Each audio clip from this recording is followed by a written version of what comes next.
A very warm welcome to all of you guys. Here is Kumar Gaurav to come to you for discussing a very important topic. Do you know what? Actually, this is the topic. This is the point in which many of the students have so many different problems. Actually, they always try to ensure it that it is completely a boring subject. This is completely a boring thing.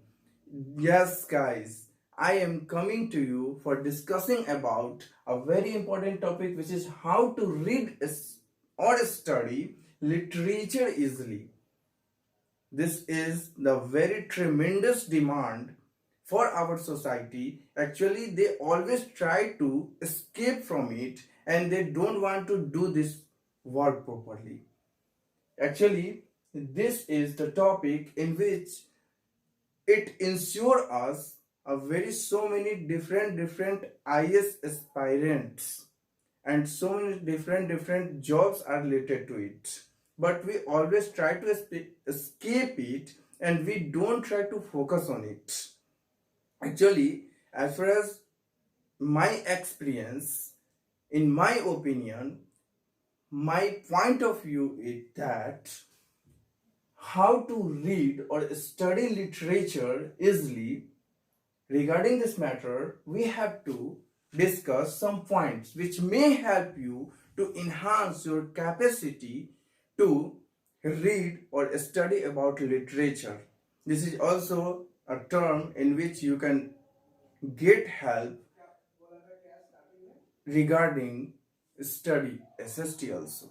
Actually, many of the students have always said that SST is completely a very boring subject, either English literature also. They always try to escape it and they don't want to study it carefully. So, I ensure you that after getting these terms, you definitely get some help and you may enhance your reading capacity and all that. Then first we have to come to the topic. The first one is that read throughout the book. Actually, read throughout the book means this point is that in which this is completely focused to that either you understand that topic, that particular chapter or not. You have to just study throughout the book. And the second one, underline the hard words and copy it into your notebook. It means that at first whatever the words that you don't find that you know about its meaning properly, then kindly underline the words, underline the hard words, which meaning is you don't feel better, in which you don't feel better, you will have to do underline, and after that you have to write down with the notebook with meaning through the help of dictionary. It means आपको dictionary के help से उन सारे hard words का meaning लिखना है और meaning लिख करके फिर उसको अच्छे से समझना है। अंडरलाइन करना बहुत इंपॉर्टेंट होता है। और डिक्शनरी का कौन सा यूज करना है? तो डिक्शनरी का आपका जो वो आपका आता है पेपर फॉर्मेट में, ऑक्सफोर्ड यूनिवर्सिटी प्रेस का या फिर मार्केट से बहुत सारे सहनी के और भी बहुत सारे बुक हैं, उनसे Hindi to English, English to Hindi dictionary, English to English dictionary, ये सारे का यूज कर सकते हैं। मैंने डिक्शनरी से रिलेटेड एक स्टोरी मैंने पिछले वीडियो में आपको सुनाया था, याद है? जी जरूर याद होगा। तो फिर अब मैं उसको नहीं रिपीट करना चाहूंगा। वो जानने के लिए आप हमारे पिछले वीडियो को फिर से एक बार देख सकते हैं, उसमें वो स्टोरी अवेलेबल है। चलिए तो बढ़ते हैं हम लोग आगे वाले टॉपिक पे। तो थर्ड पॉइंट है हमारा, वो है कि learn all these words heartedly. सारे के सारे वर्ड्स को आपको तन मन और धन से याद करना है। किस चीज को? तो वो जितने भी आपने वर्ड्स को देखा है, आपने वर्ड्स को जो है जब उससे पढ़ा है उस टॉपिक पे, तो उसमें से अंडरलाइन करके लिखा है, तो उसमें से उस सारे को लर्न करना है। हाँ, एक इसमें इंपॉर्टेंट पॉइंट जो आप लोगों को एकदम से ध्यान देना है, जानते हैं क्या? वो पॉइंट है सबसे पहला चीज कि आपको जो एक बार में चाहिएगा कि हम पूरा का पूरा पढ़ ले और पूरा का पूरा पेंसिल से अंडरलाइन कर ले या हाईलाइट कर ले और उसका मीनिंग लिख ले, तो ये संभव नहीं है। आप एक दिन में एक दो पैराग्राफ लिखिए, ज्यादा अगर बोर होते हैं तो आप एक दिन में एक दो पैराग्राफ लिखिए, उसी पैराग्राफ को अंडरलाइन करके उसका मीनिंग लिखिए, मीनिंग लिख करके उसका डिक्शनरी से खोजिए और डिक्शनरी से खोज के फिर उसको लर्न कीजिए। क्लियर है? और लर्न कीजिए, उसके बाद उतना ही को पढ़िए। फिर सेकेंड इज आपको फिर से वही काम करना है। सेकेंड डे भी आपको फिर से एक पैराग्राफ का, दो पैराग्राफ का, अगर ज्यादा ही आपकी इच्छा अगर है तो तीन पैराग्राफ का उसको कर ले, अंडरलाइन करें, उसका मीनिंग लिखें, फिर उसको बना करके और अच्छे से उसको फिर से पढ़ने की कोशिश करें। और डेफिनेटली आपको हेल्प करेगा आपके रीडिंग कैपेसिटी को एनहांस करने में, प्रॉपर अंडरस्टैंडिंग को बढ़ाने में।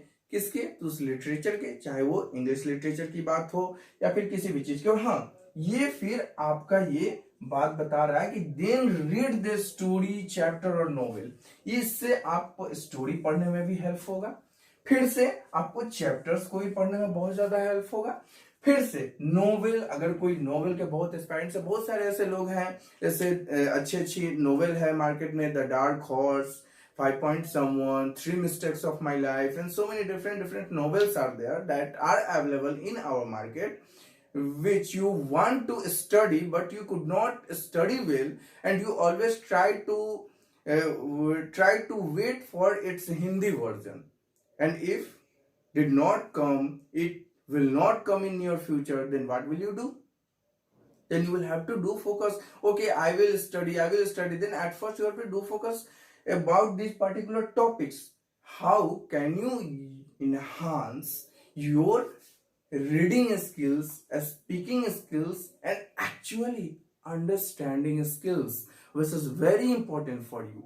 Okay, the next one is that highlight. One more important thing is that highlight the important quotes of that very topic. It means कि whatever the topic you have studied, आपने जो कोई भी topic पढ़ लिया है, उन सारे टॉपिक्स को सबसे पहले क्या कीजिए, उसको हाईलाइट कीजिए। जैसे कुछ कुछ ऐसे कोट्स होते हैं। जैसे एक बार मैं क्लास 8 में पढ़ा रहा था, तो उसमें एक बहुत अच्छा पॉइंट्स था।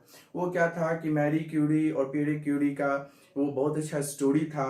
आप लोग भी जानते होंगे कि ये कपल जो है, जो पियरे कपल्स थे, क्यूरीज कपल थे, ये ऐसे पहले इस दुनिया के कपल हैं जिनको नोबेल का प्राइज जो है, नोबेल प्राइज एक साथ मिला हुआ। यानी कि ये पहले दुनिया के ऐसे कपल हैं या स्पॉस हैं जिनको नोबेल प्राइज मिला हुआ है। नोबेल का कौन सा है? फिजिक्स प्राइज मिला हुआ है। 1904 के अप्रोक्स में शायद मिला हुआ है, एग्जैक्ट हमें याद नहीं है, जरा सा उसको आप लोग चेक कर लीजिएगा। ठीक है, तो ये जो है, तो इंपॉर्टेंट कोट्स उनका क्या था? तो scientist must interested in things not in people.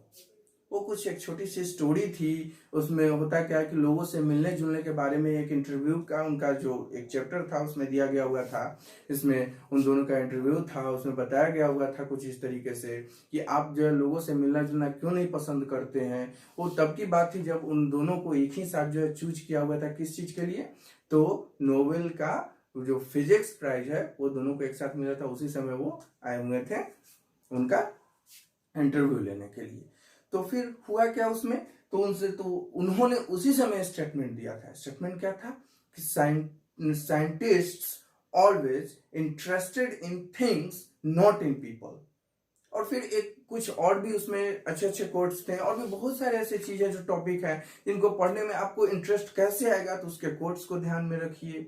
ये सारी चीजों को ध्यान में रखते हुए फिर उससे कुछ सीखने की कोशिश कीजिए, तो आपका ऑटोमेटिकली जो है उसकी तरफ आपका फोकस बढ़ेगा, आपका इंथुजियाज्म उधर बढ़ेगा, क्यूरियोसिटी बढ़ेगी, और फिर आप उसको पढ़ना जो है पसंद करने लगेंगे। फिर धीरे धीरे लिटरेचर में आपको डेफिनेटली ध्यान आएगा। हाँ, इसमें एक चीज जरूर ध्यान रखिएगा। ध्यान क्या रखना है कि आपको एक बार में पूरी चीजों का नहीं करना है। अगर बहुत ज्यादा बोरिंग हो रहा है तो एक बार में एक ही दो पैराग्राफ रखिए और उतना ही का काम कीजिए। ये डेफिनेटली आपको हेल्प करेगा। ओके, तो इस तरीके से आज हम बहुत सारे स्टूडेंट्स का था कि हमेशा उनका प्रॉब्लम रहता था कि सर लिटरेचर तो बहुत बोरिंग होता है, इस तरीके के सब्जेक्ट्स में कैसे इंटरेस्ट जगाएं अपना, इससे रिलेटेड कुछ हेल्प करते हैं, कुछ बातें बताते। तो हम अपने अनुभव के आधार पर हमें लगा कि शायद ये सारी जो बातें हैं एक बहुत बड़ा इंपॉर्टेंट रोल प्ले करती है किसी भी व्यक्ति को उसके रीडिंग स्किल्स को बढ़ाने के लिए, उसके अंडरस्टैंडिंग कैपेसिटी को समझने के लिए, जो मैंने यहाँ पे डिस्कस किया। अब एक बार की बात है कि स्टोरी हम आपको सुनाना चाहेंगे।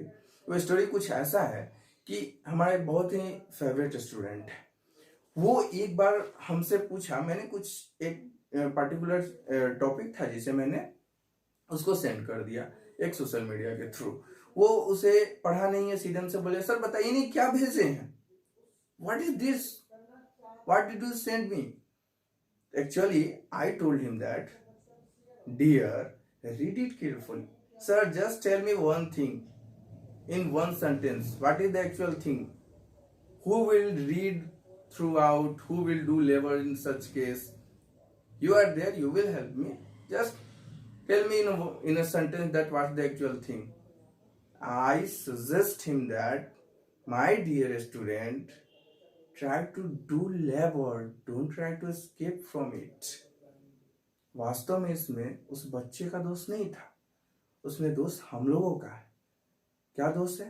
तो आज की युवा को कहा जाता है कि रात में कूपन से रिचार्ज होती है और सुबह होते होते वो खत्म हो जाती है।